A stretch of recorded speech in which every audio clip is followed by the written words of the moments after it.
Hello everyone, welcome to our channel আমাদের প্রতিদিন। আজ খুব সহজে ইলিশ মাছের রেসিপি একটা আপনাদের সাথে শেয়ার করছি। বানানোর জন্য মাছটাকে ভালো করে ধুয়ে পরিষ্কার করে একটা মশলা দিয়ে কিছুক্ষণ ম্যারিনেট করে রেখে দেবো। মশলাটার সাথে দেওয়া হয়েছে জিরে, ধনে, রসুন, কাঁচা লঙ্কা একটু আর শুকনো লঙ্কা একটু, হলুদ একটু দেওয়া হয়েছে। ভালোভাবে ওটাকে মেখে নিয়ে আর কিছুই না, গরম তেলের মধ্যে একটুখানি কালো জিরে দিয়ে মাছগুলোকে এরকমভাবে দিয়ে দেবো। আর যে মশলাটা আছে এক্সট্রা, সেই মশলাটা এর ওপর দিয়ে দেবো। বাটিটাতে একটুখানি জল দিয়ে ভালো করে ধুয়ে নিয়ে ওটাও কিন্তু এখানে অ্যাড করে দেবো। এই রান্নাটা খুব জলদি হয়ে যায়, সময় একদমই বেশি লাগে না, 10-15 মিনিটের মধ্যে পুরো রেডি হয়ে যায়। এমনিতেও ইলিশ মাছ রান্না করতে খুব একটা কিন্তু বেশি সময় লাগে না। এটা আমি কাঁচা মাছ দিয়েই বানিয়েছি। এবারে একটা ঢাকা দিয়ে কিছুক্ষণ এটাকে আমি ঢাকিয়ে নেবো। বেশিক্ষণ দরকার নেই, 5-7 মিনিট করলেই হবে।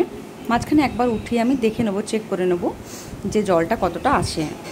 যারা এটাকে শুকনো শুকনো খেতে চান তারা এরকমভাবেও নামাতে পারেন।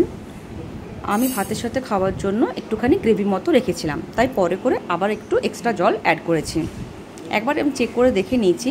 নেক্সট টাইম মাছগুলোকে একবার উল্টে নেব। যেরকমভাবে এই পিঠটা রান্না করেছি ঠিক ওরকমভাবে অপর পিঠটাকেও ভালোভাবে উল্টে নিয়ে আরও কিছুক্ষণের জন্য ঢাকা দিয়ে রান্না করে নেব।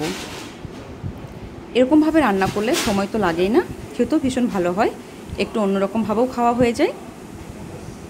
এভাবে ভালোভাবে আমি মাছগুলোকে উল্টে নিয়ে আরও কিছুটা জল দিয়ে ঢাকা নিয়ে দিয়েছিলাম। গরম ভাতের সাথে এরকম একটা ইলিশের রেসিপি থাকলে একদম জমে যাবে। এখন আমি বাটির মধ্যে মাছগুলোকে এরকমভাবে সাজিয়ে নিচ্ছি। যদি ভিডিওটা ভালো লেগে থাকে একটা লাইক করবেন, শেয়ার করবেন আর চ্যানেলটিকে সাবস্ক্রাইব করে পাশে থাকবেন। আর নতুন নতুন ভিডিও দেখার জন্য আপনারা আমাদের সঙ্গে থাকুন।